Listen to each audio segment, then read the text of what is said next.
at Wembley. Black who's going to go for it. Black for the 1 point to win the grand final for Halifax, and he's done it. Ben Black strikes. Hello and good evening once again, and welcome to the Fax of Life, your Halifax Rugby League podcast. My name's Rick Farrell, and I'm joined in an always unknown location. We're not letting that one slip. By the legends, Mike Haigh. How are you, Mike? How do with a very secret location. Do we do it in the same place or a different place? We just don't know. That's it. We'll keep you guessing. Yet again, another rugby league debate. So we're going to get into it. If you've got any questions or anything you want to pose to us, you can get in touch at the Fax of Life pod and the Fax of Life podcast at gmail.com. Have your say. We are very keen to have the voice of the fans heard. And without further ado, let's get into it.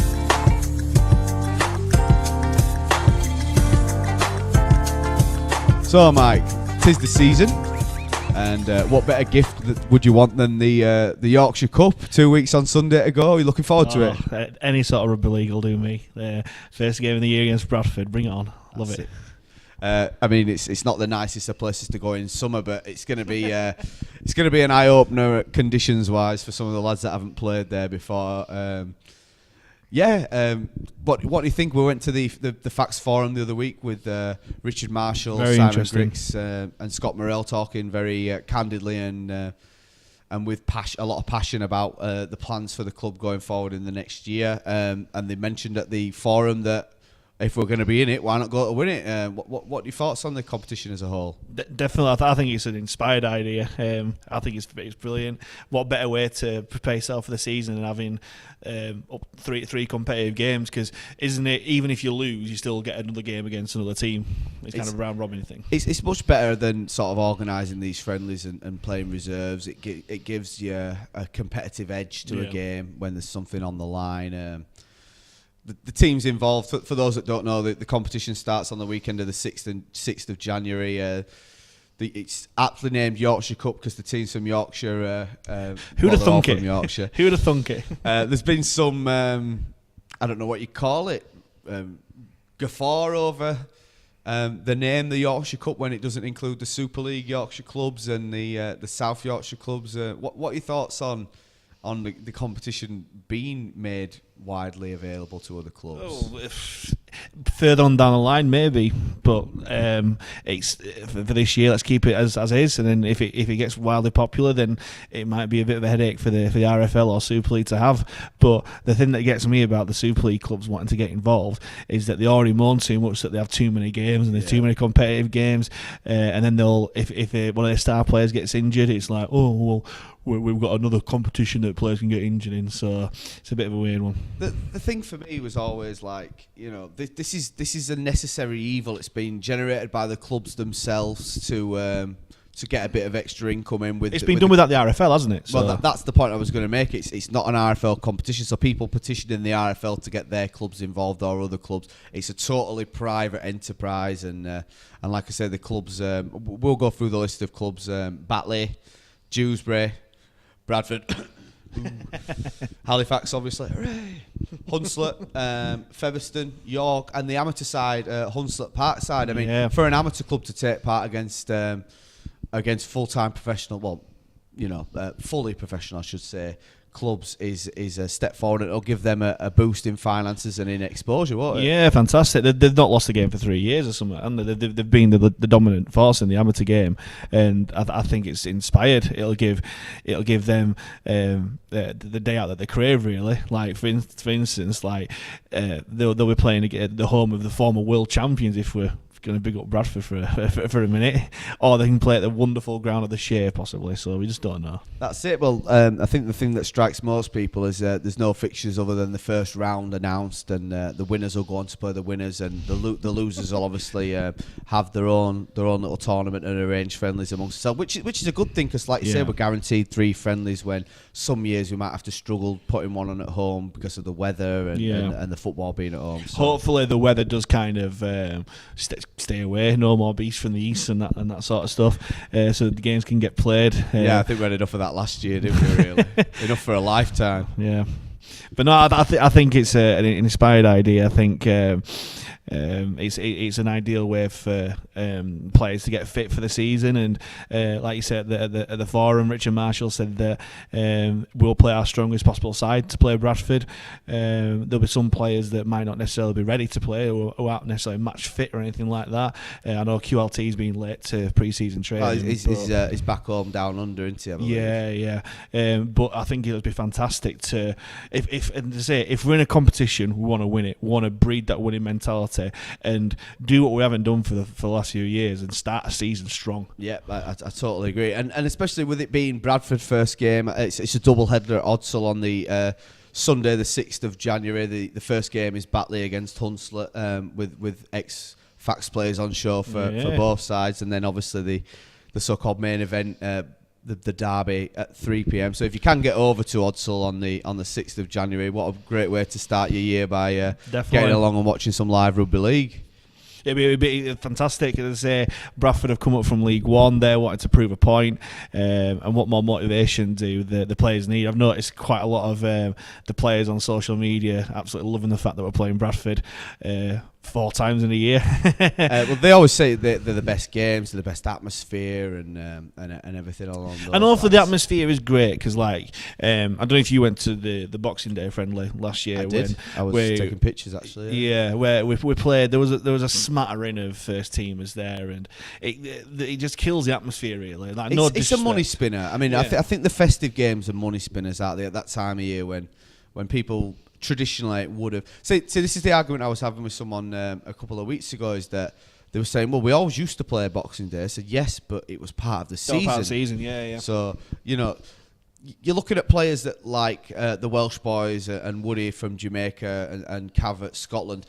Their season only finished 3-4 weeks ago, and then in another week they're going to be expected to play another game. So I can't see any internationals taking part in the festive games. Mind you, I'll spin on its head really. That if they want to play, why not play them? They've had enough of a break, really. Well, you mentioned it yourself. We're playing too many games. The season is longer than it's been in. I mean, I watched the 6 to 8 debate with Jai Hitchcox and Ollie Holmes the other day, and they were talking about the number of games that we're potentially going to play. You've got 27 in the league, potentially another 4 in the Yorkshire, 3 in the Yorkshire Cup, 4 in the 1895 Cup. You've then got the playoffs in the league. You've then got the Challenge Cup.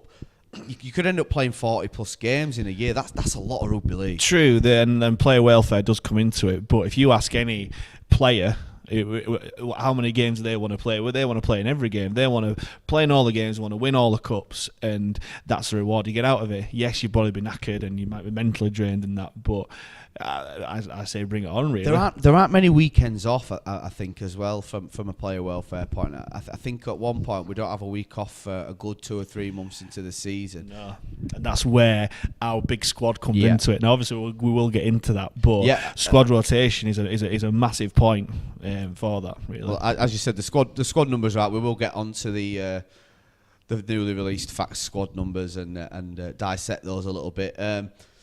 Just coming back to the Yorkshire Cup again, so that the final's on the 20th of January.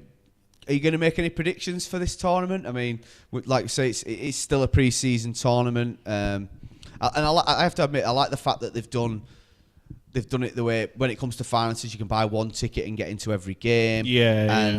And the money from every game, regardless of whether your team's playing or not, goes into one pot and then is shared equally above around the club. So, I mean, it's another one of those, the so-called bigger clubs that are participating are able to help some of the, especially a team like Parkside, being able to get a big chunk of money. It's things like this that keep a club going. Of course, and even your likes of Hunslet themselves, they're down in League One. They don't necessarily play in front of the big crowds every week and that sort of thing. So any sort of money spinning tide, whether that's against ourselves, Bradford, Fev, even most Championship sides, they get all right crowds, and any more money than the usual is great for them. But I will sit my neck out and say I think Halifax have got that name on the trophy.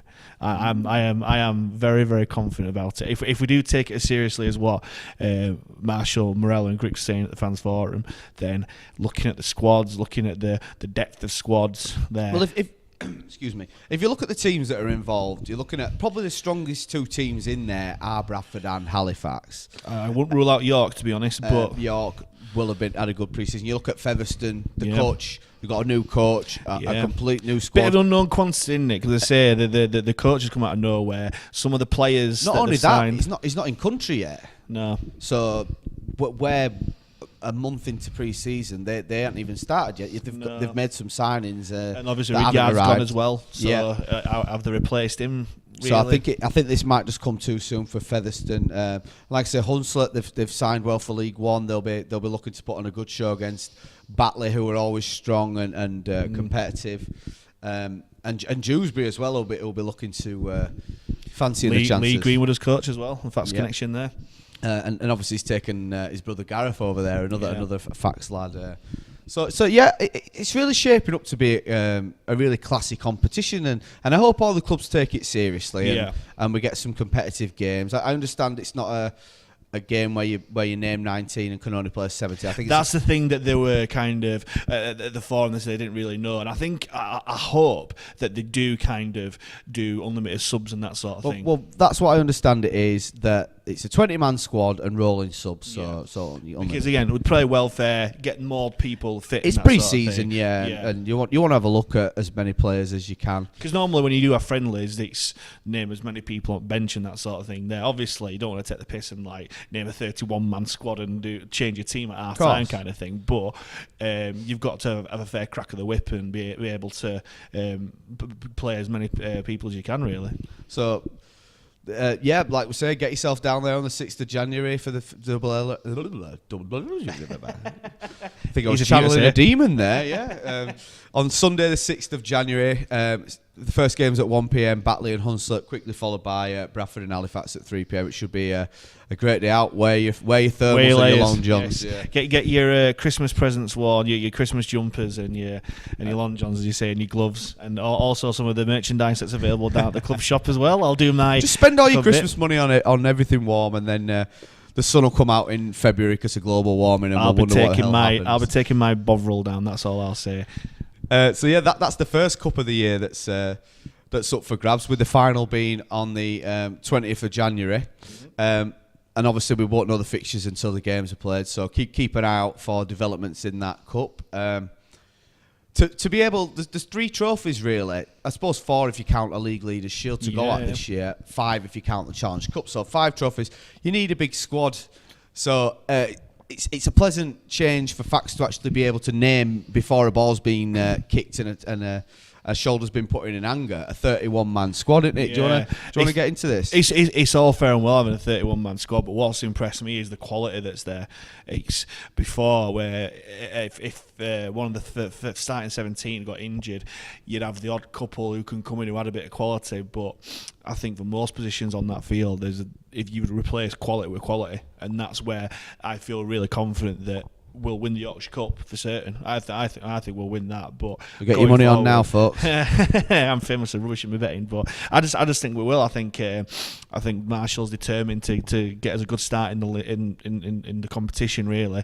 And what better way to actually kickstart our championship campaign, our hopeful promotion campaign, than getting stuck into Yorkshire Cup? That's got to be the aim, hasn't it? I mean, as well, at the Starman dinner, which is the end of season Player of the Year awards, I made it abundantly clear to the players that were in my local vicinity that you beat Bradford every time you play them. I don't care whether it's tiddlywinks or snowboarding. Exactly, yeah. You go out there to beat that team. And I think the players do know that as well. As I mentioned before, when the fixtures came out and we got Bradford at the Summer Bash, and also if we play them the first day, some of the players were like, right, can't wait to get stuck in. And there's a nice bit of banter between the players on both sides. Yeah, absolutely. And between some of the fans, because obviously there'll be a lot of Bradford fans that work in Halifax, and you yourself work in Bradford. I have the pleasure of working in Bradford City Centre, and I have my car sticker. So in Halifax, I wear my Halifax Christmas jumper whenever it's on there, walking through Bradford.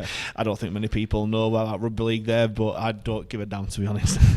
So let's get into the squad then. There's been a few changes in numbers. Obviously, some of the last year's first team personnel have moved on in Tangata and Heaton, so there's been a few number changes, but the main one, or should I say the number one, QLT. Yeah. It's going to be great to see Q back in a Fax shirt. I think Rich said when he signed that there were no guarantees he were going to be given that number one shirt. Obviously, there's no guarantee he's going to play every week, but it's great to see the intentions of and starting the squad out from number one with real quality. Definitely, he's an X-factor player, and he's a player that a lot of teams will fear. He's been probably the best fullback in the competition for the last 10 years. And moved up a step and didn't look out of place. Not as at well, all, you know. and that's the thing where his Super League players. It was always a question about QLT, where fair enough he's done it at Championship for decent teams and that, and he did it at Toronto and that sort of thing. Well, you look at Sheffield. I mean, they won the grand final. They did, but it's always that next step up, and why you didn't make that step up. And I feel quite sorry for him that it didn't work out at Cass, because I thought it'd be a really good move for him, and he would work very well with the players that they've got there. But Cass's losses are a gain, and what a gain to have, really. Not necessarily just for the X factor, for being one of the best in the league, as Marshall and Grix and Morell alluded to on the fans forum. It is just the presence, what it will bring to the players that are coming up, and also the players with him as well. And we saw last year how well he dovetailed with Morell and Johnston. Well, if you look at the great players throughout the years, they always say that playing with better players makes you a better player, and Exactly. if you're training with them every day, excuse me, and you're working with them every day, you're going to pick things up. And the one thing that Q has is unbelievable ball skills. Yeah.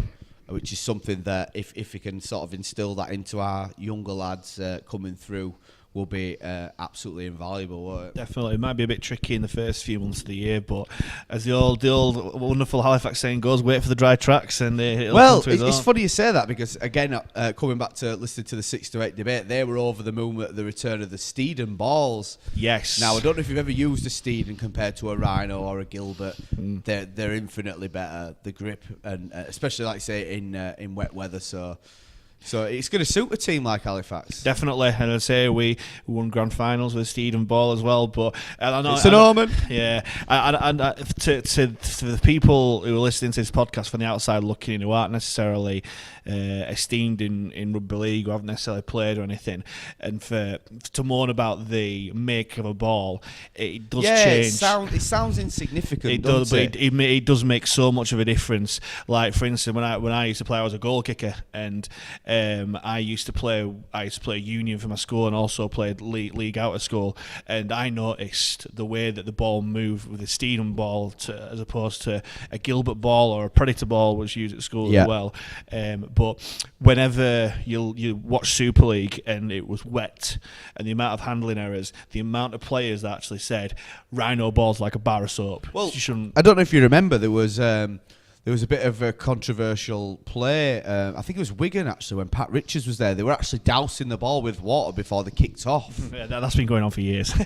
That's been going on for years. It's like the old Vaseline on the shirt trick. Yeah, I suppose you're right. Anyway, we're getting sidetracked. Unless the ball's playing on the wing, it's got nothing to do with the facts. Anyway, number 2. Another new sign, I should say, and he sounds to be ripping it up in pre-season training. Sean Robinson, number 2 on the wing. What are your first impressions of Sean? I'm not surprised. I'm not surprised so much. You don't sign a player like Sean Robinson and give him a squad number, like an outside squad number. You give him either a 2 or 5. That's a statement of intent. Proven championship try scorer wherever he's gone, and I think he'll work so well. I think with Tyra inside him, Tyra retains his number 3 shirt. Yeah, I think they'll work so well together, because one of Tyra's strengths is sucking the defenders in and giving that little short pass out. Yeah. But even if he comes inside as well, he's a devastating runner. When you look at him, doesn't seem all that much to him, but he's a very powerful runner. Very strong runner from backfield, yeah. I think that suits our sort of tactics as well, bringing the ball out from deep and taking the pressure off the forwards. Definitely, and it's like with our number 2 last year was Ben Eaton, where he was an absolute stalwart for us. I've got a lot of time for Ben Eaton. He put his all in, but it was a little bit kind of in between player. Like he was massively strong and that sort of thing, but he didn't have that raw pace to go with it really, and that's kind of what he was missing on the wing. In the centre, he didn't have that pace. Well, I think the reason he got that squad number in the first place was because of the Barber Heaton combination, which is a great name for a band, if you ask me. You know. I was going to make a point about I think I mentioned earlier, like squad numbers, they can mean something and they can't. I think Rich likes the idea, Richard Marshall that is, the idea of sort of promoting up and the closer, you know, the more work you do, the more you progress, the higher you raise. And the guy that's taken Heaton's, well, obviously he had number 4 before then, number 2 last year, Chester Butler, which shows his indication that it looks like he's going to be developing him as a centre. What do you think of that? Definitely. I'm surprised at that one. I thought he was probably one of the best second rows in the league last year. I thought, obviously he played different positions different times last year. Did he play second row or centre for Wales? Played second row. Yeah, I thought. Played second row for Wales. Again, from the outside looking in, centre and second row seem to be quite similar positions, really, in terms of the second row just stands one in, and it's very much the modern way that you get wide running second rows, really. But I think his massive positive points, his strength and his ability to break a tackle on the outside. I tell you what, as well, he's got some pace. Yeah, very much underrated players. Yeah, definitely. I'm not saying that he won't do as good a job at centre at second row. I feel that his more natural position is second row, but again, with the abundance of talent that we've got, he may well find he's a better outside back rather than a back rower. I think as well, you know, it's the utility value and it proves as well that he's earned his progression into a first team. Oh, definitely. He had a squad number last year, and he's got his starting number now. Going back to your point about squad numbers not necessarily mean anything. Yeah, they do. It's not a 117 game like you do get in the international and stuff, but it puts a marker down. It subliminally. It says, right, it's a confidence boost. Definitely, it is. This is the 117. This is ideally, in an ideal world, this is my 1-17. What are you going to do to try and get your place there? Yeah. And we keep going back to the fans forum. It was a fantastic watch, and it's a shame that it wasn't filmed for the kind of the stay away fans. Yeah, I agree, and not necessarily stay away, but those that live away as well. Yeah, because it's fantastic to see the coach and Morell and Grix talk in so passionate terms for and as you say, quite off the cuff and quite jovial about that sort of stuff. And what Marshall did say is that one of the things that he looks for is for the people who are left out. Yeah. People who get left out for a reason. What are their reaction? Are they going to sulk and moan? Are they going to go within themselves? Or are they going to say, right, no matter what the motivation, if it's a kind of screw you, I'm going to show you why you can leave me out or anything like that. Well, I think if you're talking that point, Chester Butler is a perfect example of that, because he was one game at Warrington away from probably never playing the game at our club again. So and you've got to take that chance. And it was so refreshing to hear Morell and Grix say we haven't got any player like that. If players are left out, and there's all sorts of rumours go around and like people's attitude and stuff, but it's great to hear straight from the horse's mouths that any player that is left out will try their best, not just to help the team, because it's difficult when you are left out to try and put a positive side on it, try your best to help the person who's taking your spot to do that, but also to have that motivation to try your eyes in training, to give Marshall a headache of being able to have that decision to make whether you go with one or the other. I think as well, on that point, one person that I don't think the fans would be happy to see left out, our new number 5, Will Sharp. Yeah, exactly. On fire, legend. Yep. He is. The defences will be terrified. Where can you play him? Where do you play? Where do you get the best out of him? Thing is, I think Sharpie will play anywhere. Yeah. I mean, he would even carry the water with enthusiasm. Definitely. And never drop one. It's like I've said in previous podcasts, he's very much a throwback where he will just get the ball and he will run a million miles an hour and try not to be stopped. He has got a little bit of subtlety in his game, but if you play him on the wing and play him at full back, you play at centre. If you play him at prop, he'd just literally run through brick walls and that. But again, it's where Marshall sees these players. QLT's come in. He thinks that he's, and to be fair, I don't think many people would argue that he's a more natural fullback than Will Sharp. But Will Sharp can definitely finish as well. He's finishing. He's brilliant acrobatics, coming inside from the wing. I think it's very, very encouraging. Absolutely. 6 and 7 this year. The classic What's become a classic 6 and 7 combination, little and large. Scott Morrell, number 6, Ben Johnston, number 7. They were never going anywhere, were No, they weren't. And I'm glad that there were a few whispers from fans or people who claim they know that Johnston might not necessarily keep his 7 shirt because of the signings that we made, but I'm glad that he has, because he had an outstanding season last year. Yeah, absolutely. And it's become a long-lasting partnership. It's become the partnership which should have been there from near enough day one. It was always really the one that worked, wasn't it? I mean, if you remember the second season when we were trying it, we had Gaz Moore one week and then Connor Robinson the next, and we would always go back to Morrell and Johnston, and that was the partnership. Definitely. That worked. And going back to playing Bradford at Odsall, the game that settled it for me was that last Middle Eights game. Yeah, where 2015. where we beat them, was it 52? 52. Get that up, yeah. Yes, exactly. It was like 52-18 again. But he showed that they dovetail really well. Yeah. Perfect halfback combinations if you have one runner who focuses on running, spying those guys. That's Morrell, isn't it? Yeah. Yeah, definitely. Yes, he's a 1 yard wonder try at Blackpool.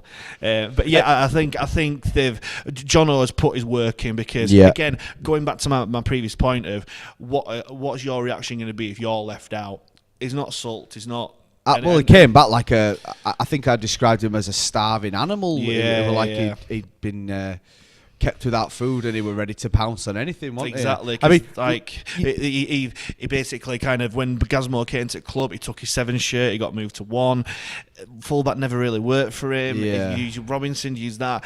All this time kind of being he trying to fit in or being left out, and he's come back with a vengeance. He's been the kind of martial example of what's your reaction? Yeah, when you get how's left your out? attitude? Yeah. And he's been fantastic since. And yeah, he is the number 7 now. I've said for years as well. If you look back at, especially in Rich's time at the club, if you look back at all the great tries, all the great moments, every single one of those will have a Ben Johnston involvement. Oh, definitely, yeah. And arguably he scored one of the most important tries I put on. Well, it's the best I've ever felt after seeing a try being scored. You're talking that magical day in Toulouse, aren't you? Yes, definitely. I put a post on Twitter with the wonderful Al Hadcroft try at Widnes when we played York in the what was called, I think it was called the elimination grand final or something awful, where it was it was no benefit of the doubt. It was a try.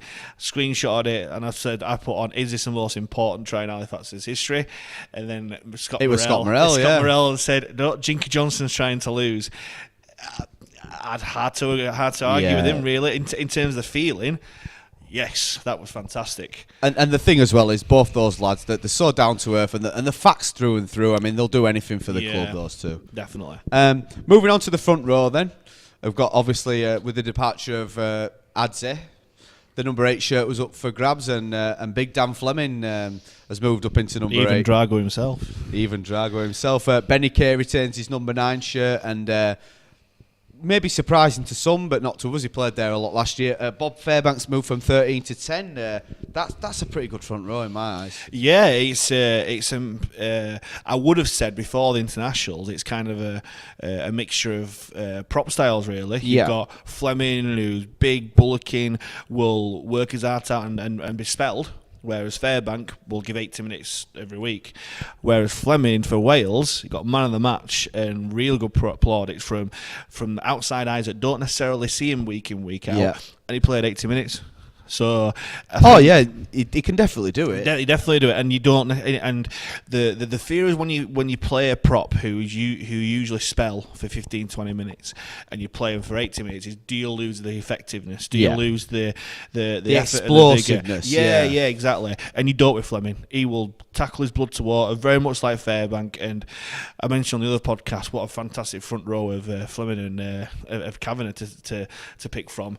Fairbank, as I say, he's always been Starman this year. Yeah, Starman player of the year, and very much deserved. Again, he's a sort of player. He don't necessarily get the headlines and of your Morels and your Will Sharps and your QLTs and that sort of thing there, but he is one of those players where if he misses out, you notice him. You would notice him if you don't play. Absolutely, and in between those two, like I say, we've got Benny Kay. I just put my mic down, do the Ben Kay.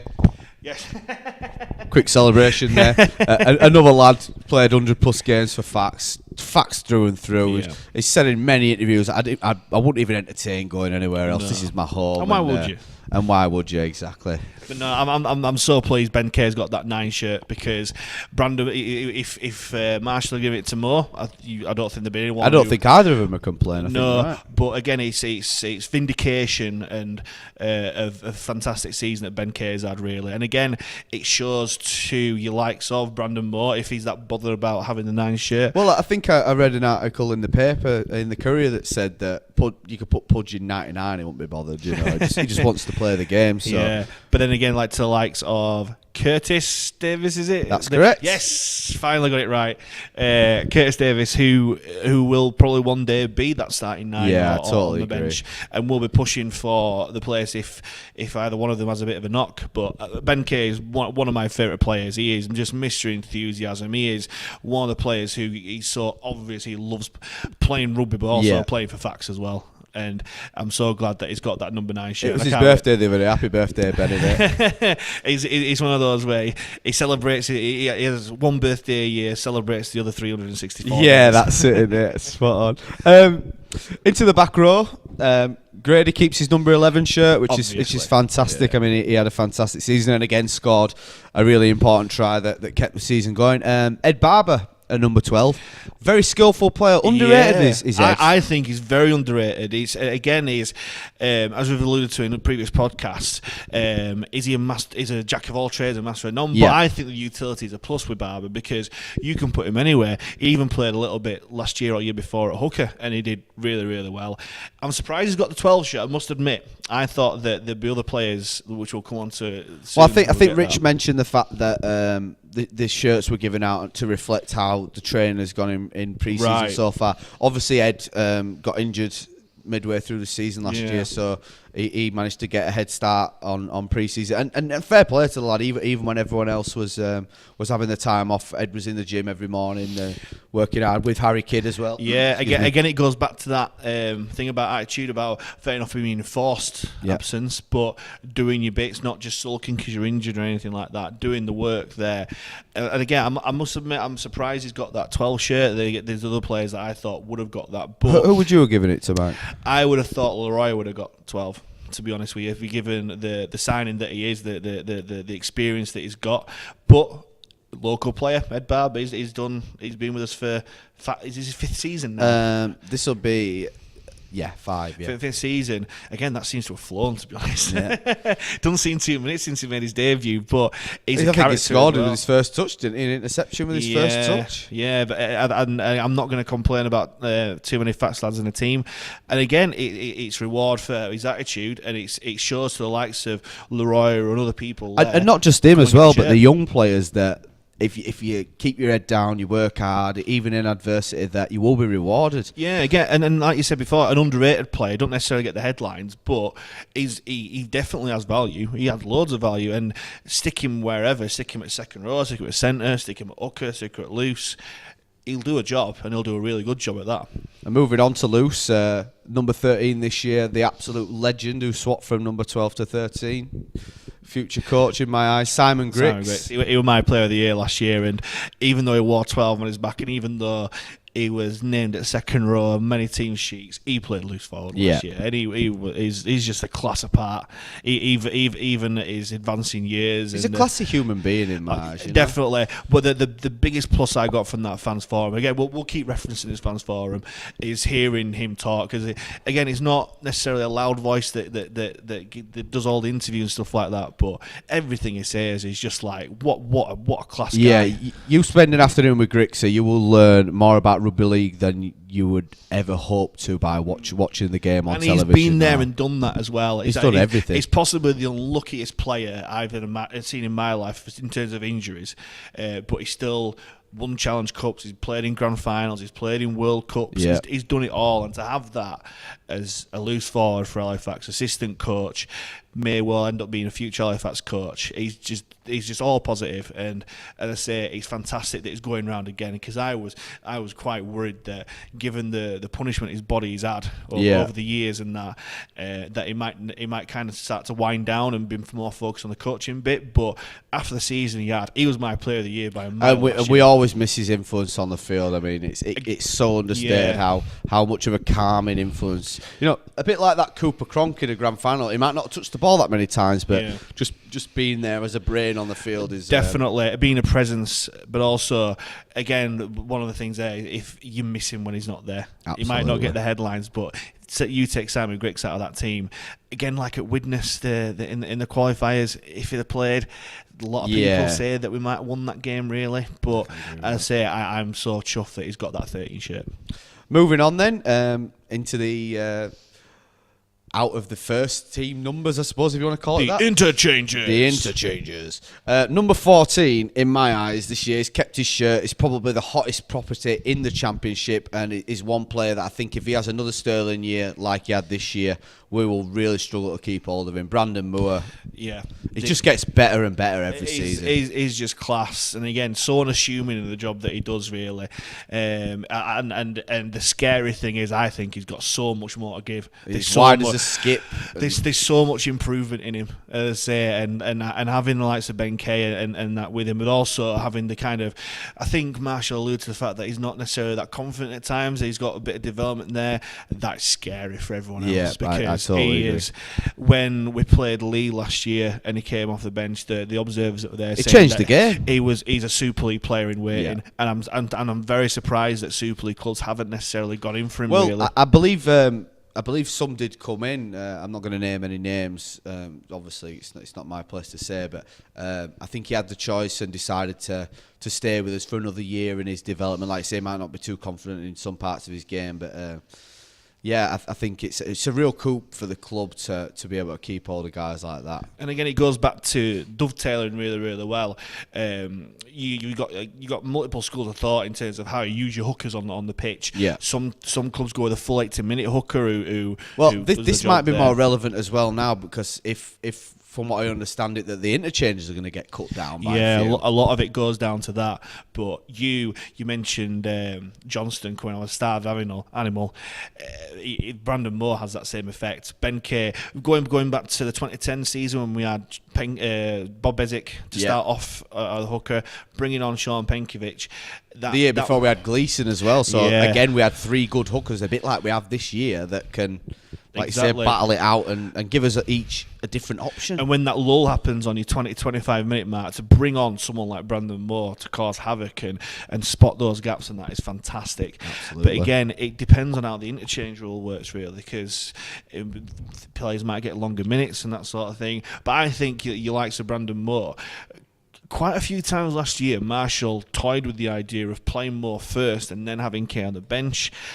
I don't think that worked, to be honest. I think Ben Kay is a lot better start, and he's so solid in the middle, first and foremost. I think thing about Pudge, Brandon Moore, nickname Pudge, is he's so explosive that if you put him on, you can. If the game plan that the opposition have is to just trundle it down the wings or bring it out, you sort of lose a bit of his speciality, you know. Yeah, and going with the props that we have as well, the Flemings and Fairbanks, they get a quick play of the ball all the time, and he will just spring out the trap like a fast one, something that's very fast. That's something like that a Darryl Cardis, yeah. Yes, very much so. Like Sean Penkovic. Like there we go. Number 15.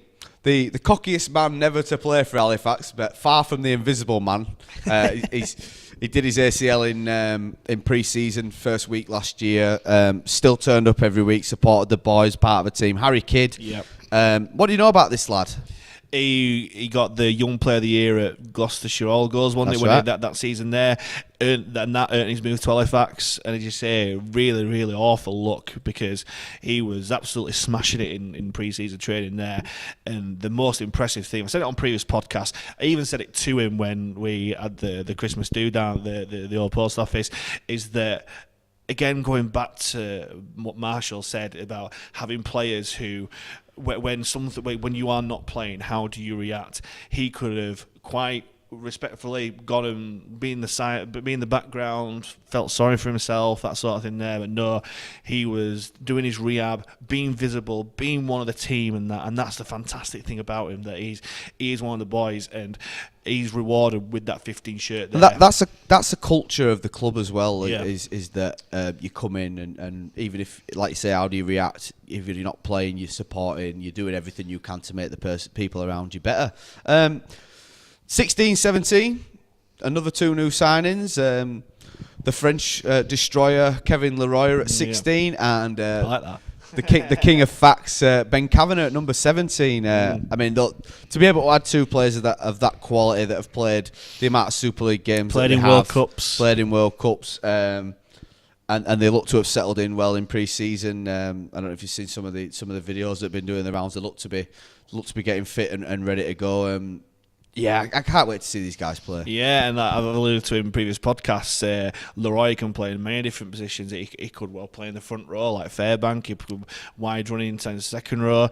And Kavanagh, again, local lad, brimming with experience. And yeah, our pack is just something scary next year. I can't think, with the possible exception of Toronto, really, of a better pack in the championship, really.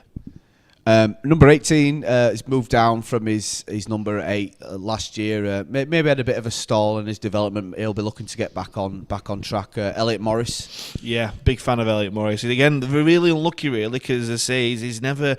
I don't think he's ever really had a poor game. Really, I think he's kind of been steady away. But when he's on it, he's absolutely monster. I think he got injured, didn't he? And then obviously we had some players that hit form like Flem, and then obviously he struggled to get back in the side after that. So it is understandable that. If you're not playing the games, you're not going to keep your first team number. But I mean, it's down to well, isn't it? He's a strong lad. He's got an offload in his game, and he gives 110%, and that's all you can ask for. Definitely. Number 19, another new signing, Ben White, halfback. We've been saying for years that we need a halfback. We've finally signed 2 we've in got the same off-season. Is he an halfback? Is he a fullback? Because there's plenty of saying that he could do a job at fullback, really. But I think the 19 shirts has shown his kind of utility value, but also the fact that he's a newcomer into it. He's a bit of an unknown quantity, really, because he spent that year in Australia. Well, I don't know if you remember, he was the bane of that the game in 2016 when we lost to Swinton, which ended up costing us our top 4 place that year. He was a thorn in our side that day.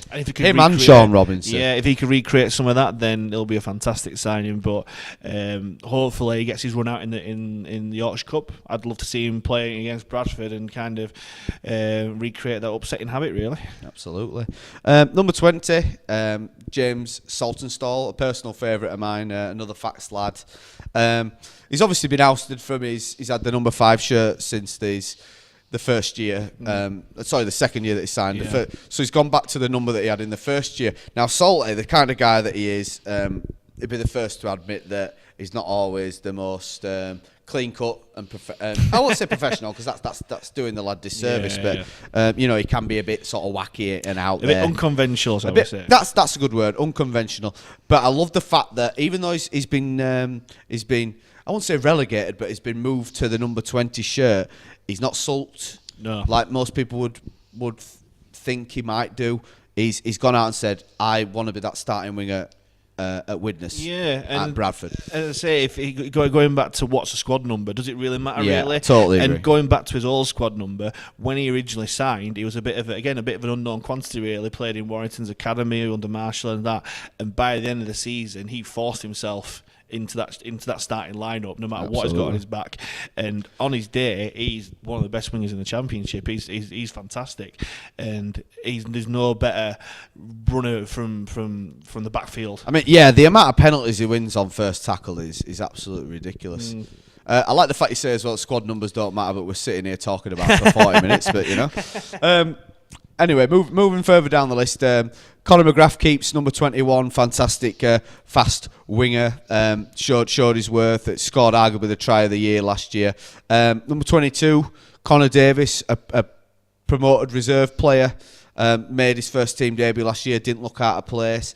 And number 23, the Jordan of the team, if you want to call it that. Michael Jordan of and Halifax. friend of the show, we will be getting this lad is a fantastic player. He's already said and made it clear that he wants to come on the show regularly. That's if he remembers. That's if he remembers, yeah, because he had a few shirts at that point. James Woodburn-Hall, again, another utility player that can play in a number of positions and excel at a number of positions.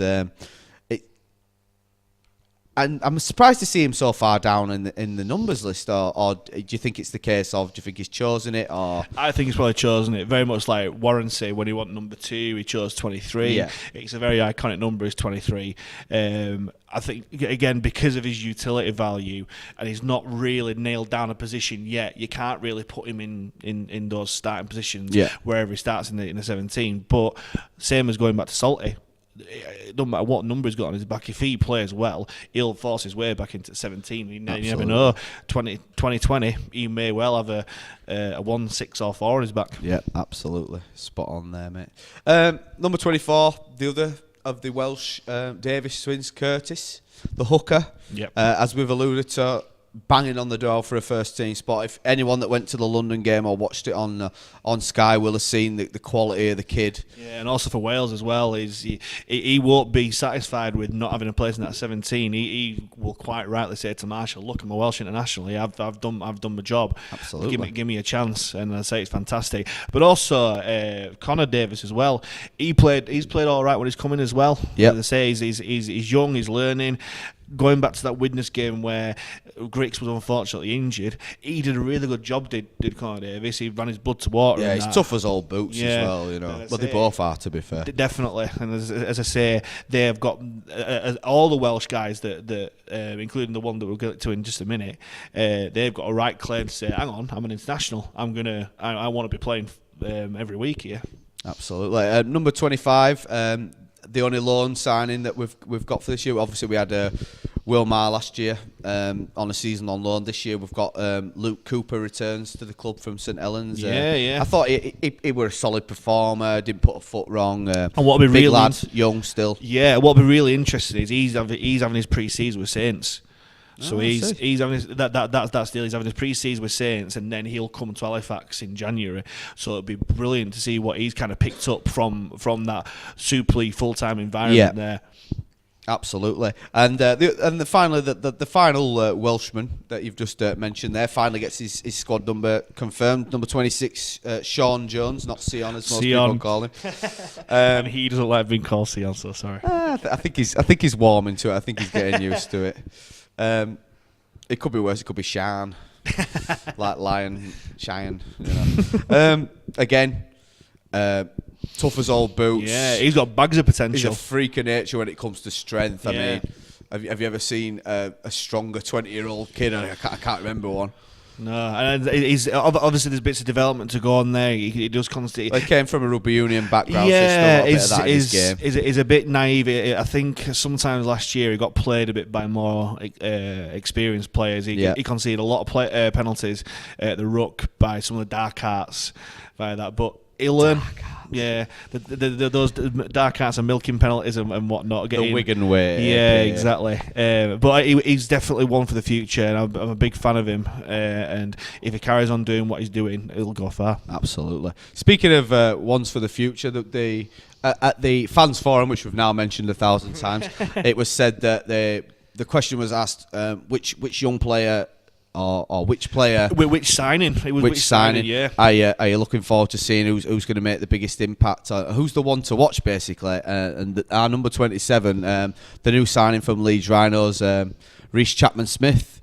Now I think I've mentioned this on a previous podcast, or maybe on the radio show, which we will get to shortly. For those that don't know, Rhys Chapman-Smith is a Wakefield lad, signed for Leeds at 13, went all the way through the academy structure at Leeds. Not unlike a lot of young players. Absolutely. Gets to 19. You know, it was there was an interview with Rob Burrow in the Halifax Courier saying if he had to pick out one player at 16 to be the next world beater, it would have been Chappie. He gets to 19, 20-year-old. They don't have a reserves. You're on the scrap heap. Yeah. So, like I think we've said 1,000 times before, their losses are gain. But But from what was said at that forum, he's got some skills, he's got some pace, he's strong, he can read a game. So I think the words he used he was smashing it. Yeah, that is, and Morell's like said, he's making me run round a pitch, and I don't want to run round a pitch after him really. Making Morel run. Yeah. It's a sackable offence, I think. But no, it's so encouraging, as I say, and he's definitely our player as well. There was a lot of confusion when he signed. Is he on loan? Is he on dual reg? I think he did originally sign on loan, and then we offered to. Well, we'll see now. He trained and offered to take his registration. Yeah, one look at it is like, yes, we'll pay for him, kind of thing. No, and to hear all Morel, Grigson, Marshall say that he is the one to watch. He's been absolutely smashing it. No pressure. Yeah. No pressure on him, but what a fantastic opportunity. And again, he's a young lad with swaggy. I would hope that he would come in and want to prove to all the doubters that didn't want to keep him at Leeds and whatnot. But also, he's a big thing. As we mentioned in previous podcasts, having the experienced players to learn off. And also what was mentioned at the fans forum is that Jono isn't a young kid anymore. He might look 12-year-old in some respects. Might look like Scrappy Doo. Yeah, but he's not the young kid that we sign anymore. He's getting to that stage now where he's got to try and dominate not just games but also his team as well. And he's getting there. He's learning. He's a bit stunted. And obviously with these young lads chomping at his heels, I understand him. He's a halfback, right? I think that's where he's going to play, yeah. Yeah. So with these young lads coming up and chomping at your heels, biting at your heels, it puts everyone on the toes, Definitely, and again, it goes. The whole reason why we're having this debate is it's showing the depth of talent that we've got, and that's the reason why you have a squad, so that if any injuries happen or loss of form, there's people ready and willing to get in there. Is from the way that they were talking, I think Chapman Smith could be oust one of the halfback positions maybe. And again, sounds like it could be possible. Going back to Morel actually said itself that he would be the first to not mope or anything like that. And if Chapman Smith does take his shirt, for instance, he would be the first one to help him out and not moan or anything like that. And if he's that good, as fantastic and brilliant as Morel is, if there's a better six to come along, then you've got to pick your best squad as has been mentioned before. Final four then, but by no means least. You've got 28 Will Calcott, another Halifax lad. 29 Fraser Morris, 30 Adam Brook, and 31 Jordan Syme. Now there's four lads again that have come through our coveted reserve grade system. Probably found first team opportunities limited at Fax last year. And again, how did they react? They didn't sulk. I think Symes, 31, went to Rochdale. Got some experience. Played away at Toronto as well. He was on the bench and he came on and he didn't look out of place at all. If anything, he was one of Rochdale's best players on that day. Which is obviously encouraging from our squad depth point of view. Will Calcott and Fraser Morris, obviously, I've played first team games at Fax. Both props made the debut at Lee in the qualifiers, I believe. Yeah, it was. That was a bit of a baptism of fire. A bit of a baptism of fire. I agree. Yeah. Again, lots of development still in them. But what better way to learn off your likes of Fleming, absolutely, off Kavanagh, off Leroy, and that's why you have a squad. And again, you've got Fraser that can learn off Elliot, his brother as well. Yeah. It's nice having. We've got two sets of brothers in the it's a family affair, this club, isn't it? Absolutely. And then last but not least, number 30, Adam Brook, good mate of mine, another Fax lad. Bags of raw talent. Yeah. Again, found first team opportunities a bit limited. When he did get in, he possibly didn't take it in the Oldham Cup game, but then again, that was a difficult day at the office. Went to Newcastle, seems to have shone through in League One, and we'll see if they get. Obviously, like I keep saying, there's a lot of development still in them, but if they keep working hard and learning off these guys, there's no reason why these lads can't. No, and as I say, I think he'll be probably the first one to say that this game against Oldham didn't go the way he wanted to go, and that's why you have a reserve team, and that's why, because we can talk about the Oldham game till the cows come on, really. I'd rather not. No, but there's a reason why he's a reserve player, and like Morel is a first team player. And that's why you have that system there. He'll have gone away, gone to Newcastle, did really, really well by all accounts at Newcastle, and that's why that's why there are squad players there, and hopefully that slightly negative experience will be the making of him. And then sometimes you've got to go through those negative experiences, those little bit of setbacks to get to your positive thing, and really appreciate it. So that, ladies and gentlemen, is your Fax 2019 first team squad. Not only have we got new signings, but also announced at the Fax Forum, as we keep going on about. We've actually got a whole new team to support. Exactly. I don't know if people are aware. Halifax Rugby League have now launched a women's senior team. Yes. Playing out of Brighouse Rangers. It's fantastic news for the club. Brilliant. And Brighouse, what I said in the last podcast, it's brilliant that it'd be fantastic to get a women's team, and they've kind of made a mockery of what we were saying before. Absolutely, yeah. But we're happy to make a mockery if it for those that don't know, we said it's probably a bit too early for us and whatnot, but that it was a must because of the amount of girls playing the game in the local area that had no outlet and were getting picked up by other clubs. So I'm really pleased that they decided to go ahead with it now and put the foundations in. Definitely, not least before because it got too far on, you know. Because where Brighouse is, it's on the doorstep of many different clubs. It's nicely sat in between Halifax, Bradford, and Huddersfield, and for quite a few years, they have been kind of linked and tied to Bradford. And by all accounts, that Bradford were very keen to have that tie-in with the women's team there. But fantastic that we've got that there, and also, again, vested interest. Hopefully there's a lot of people from Brighouse wanting to support Halifax. I grew up in Brighouse. I was very much alone in supporting Halifax in terms of that area there. Especially during Bull Mania or exactly. whatever they called it that they robbed from Keighley. Yeah, Brighouse do play in the same colours as Bradford, but quite rightly they've gone to blue and white of Halifax. Love it, absolutely love it. So obviously details will be announced in due course, but that's another team for us to get down and show our support for and get behind the girls. And hopefully they do like double-header games. It would be fantastic if... I think it will be something they'll look at for sure. Yeah, because I think it'd be fantastic. Going back about 10, 15 years, when the academy side... back in the day, used to play before the first team. I used to go down early for that, and it was brilliant. It was fantastic. And if they are really serious and wanting to promote the women's game and that sort of thing, if they played double headers before the first team games, I think a lot of people would go down for that. Because I was saying in the podcast last time, just because they're women and it's kind of it's the easy joke of that they don't like the rough stuff. Boy, they get stuck in. And some of the rugby on show, some of the quality and the skills they've got are fantastic. Absolutely. So you won't necessarily be missing out on anything. If anything, be adding to it. And anything with the Fax colours, the Fax badge on, I'll be there. I'll be there backing it to the hilt. And obviously, an honorary mention for our very, very successful over the years wheelchair team as well. They've been fantastic. Great set of lads.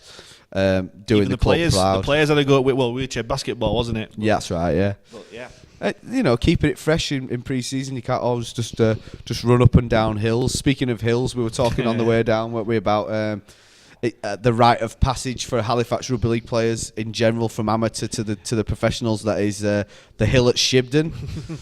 Even watching the video of those lads doing it takes me back to that sick feeling that I had doing it myself as a teenager. You know, have you ever done it yourself? I haven't done it myself. Oh, you haven't lived, mate. You haven't lived. I said before, the club I played for in Huddersfield, Deaton, we had our own very, very steep hill on the edge of the pitch, and we did that, and that was our proving ground, really. If I went to Shifting Park, it was strictly on the water, or sat with an ice cream, or with a beer. Having a go on the swings. Right. Well, I'll tell you what we will talk about now.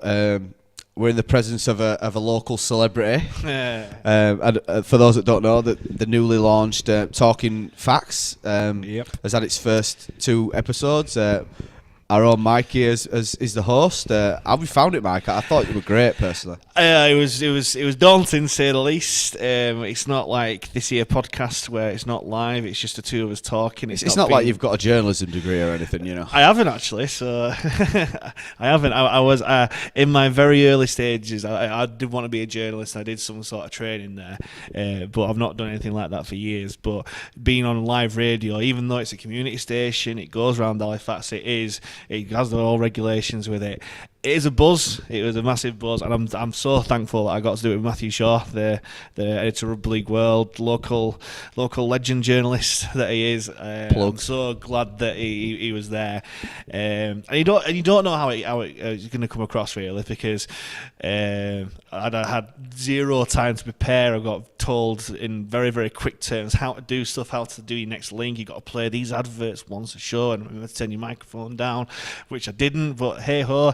Live and learn. You live and learn. Yeah, and I'm chuffed with the feedback that I've got. I must admit, as I say, when you're in a tiny little room where you've got a computer screen, you've got a microphone, you're talking, you're literally just like what we're doing now, talking to each other. Absolutely. You don't know how it's going to come across, but yeah, as the show going on, my phone was lighting up loads, and it's fantastic as well that it is an outlet for the local community to talk about rugby league in Halifax, which we haven't had for a long time. No, as I say, I went down to Phoenix a couple of years ago because it's something that I've wanted to do for a while. That's the reason why I had the idea for this podcast, really, because it's something different. It's something that Halifax haven't really had for quite a few years.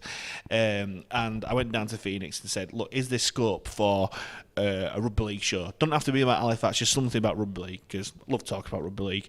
And they said, in no uncertain terms, they said, no. Football team gets no one down. No one's interested in football. No one's interested in rugby. We've got an hour sports show that does the job. Yeah. And then it was actually Jamie from Fax One that actually came up with the idea and kind of offered it to me and said, do you want to do this? And I was like, yes, that is something I've always wanted to do. Let me have it. Even though I was nervous as hell when I did it, the feedback that I've got is fantastic. For those that don't know, it's a show called Talking Facts. It's on Phoenix Radio, which is 96.7 FM. Yep. And on PhoenixFM.co.uk. PhoenixFM.co.uk. Every Tuesday. 7 till 8, is that right? 7 till 8, yeah. Not until the new year now. Not until the new year now. As much as I'd love to do a radio show on Christmas Day and New Year's Day, I don't think that would be Fibber. But there were a few technical problems, so for those that missed the first two episodes, they unfortunately won't be available online. But it is something that, like I say, you've got to go through it, and you'll live and learn. And, we tried to podcast it, but it just didn't work. For one reason or another, but and again, hopefully that's what you get for having your wires and mics held together with tin foil and the rest of it. But again, very much like this, any sort of questions that you've got, it is at Talking Fax RL. All right. Plug your own show on your own time, my friend. I will plug this one. Don't you worry. I'll plug this one. But no, on the last show, we were very lucky to have the local fax hero, Johnny Lawless, and I thought you were talking about me then. Yeah. Well, we had Rick on there as well. We had Rick on there, and fantastic that he did there, because behind the scenes, my world was ending because Johnny Lawless. I mean, fantastic player. First and foremost, that obviously we're of the age where we remember him as a player. And I was very nervous to meet him, actually, because again, he kind of goes down to the adage, you don't meet your heroes, but I could have sat and talked to him all night. We could have done another 2 or 3 hours after that. It was like an hour was nowhere near enough. No. And such a genuine lad, and going forward, Mike, I'm sure you'll have loads of fantastic guests appearing and features, and it's something that we look forward to seeing grow along with these skills, you know. Definitely. Once the season actually starts, that's where we'll really start to hit our straps, really. First 2 episodes have kind of been a nice little dry run in terms of gauging, first of all, me learn the ropes, but obviously gauging the listeners there. But yeah, so hopefully it will kind of grow, and I may well get Radio 1 job or something. That's the aim, isn't it? That's the dream. Well, obviously, like we say, the next 2 Tuesdays are Christmas Day and New Year's Day, so the show will return on the 8th of January at 7 PM on Phoenix Radio, so look out on your social media channels and everything for that. One thing we haven't spoken about, obviously we've been very fax centralised tonight, and we are going to mention a different subject but with a fax twinge, is the England Academy absolutely wiping the floor, annihilating, consuming the Australian schoolboys in the 2 Test series, and the performances of, in particular, 2 of the young England lads that were actually born in Halifax. They're not playing the trade for the club, unfortunately. But we'll start first and foremost. Johnny Lawless actually said on the show on Tuesday that he predicts that this kid will be the future Great Britain captain, Morgan Smithies. Yeah, no pressure, no small claim. No pressure at all. And Tom Allroyd from Leeds showed up really well. And then you had Oliver Wilson, who's a Greetland all-rounder. Those the first two came out of the Siddle club. Obviously, Johnny himself being a Siddle folklore legend, I suppose you'd call him. It's just fantastic to see what great shape the game's in, because I remember before the games kicked off, we were all talking about, or I say we, the other sort of rugby league podcast shows were talking about, let's get some of these Australian kids over, there'll be sensations, and I tell you what, the NRL will be looking over at our players, won't they? They are, apparently. The news have come out today that they are looking at some of our boys, and that it's been too long since that's been the case. It's always been one way. If you want to test yourself, go to Australia, and what some of the players and what's been really enlightening for myself, I'm really chuffed at, is that we've got a bit of that swagger. We've got some of that Australian swagger that we've been missing out for too long, where we've got class players, and we can win these sort of games. I think it's the first series they've won in the best part of 2 decades. Well, I think it's only the third time we've ever whitewashed an Australian schoolboy team. And from what I've been told as well in the Aussie media, that they were predicting that Australian schoolboy side was the best Aussie side to come over here in 20 years. So definitely. Fantastic achievement. So, boys, we want to put on record how proud we are of the result. Mega chuffed. And how big they are as well. Yeah. And I heard an interview with a couple on Radio Leeds, and they're saying that the majority of that squad are still 17. So you've got a few of the lads that have got another year. Absolutely. They'll go around again, and boy, will the Australian schoolboy side be quaking in their boots. Absolutely. Absolutely. We're getting towards the end of the show, Mike. Obviously, with it being Christmas, we want to wish everyone out there a very Merry Christmas. Have you got plans for Christmas and New Year? Eating too much, drinking too much, lots of hangovers. So just like the rugby season. Very much so. But I just can't wait for the season to start. Really. Yeah. Christmas will come. It'll be like Christmas Day. That first game at Bradford. So looking forward to it. And like we keep saying, make sure you get over there. And I tell you what, Mike, we'll leave it there for now. Thanks very much for listening. Thanks very much for joining me, Mike. To everyone out there listening, Merry Christmas to you and yours. Merry Happy Christmas. New Year. And we look forward to seeing you at Odsal. You take care, and we'll see you in 2019. See you later.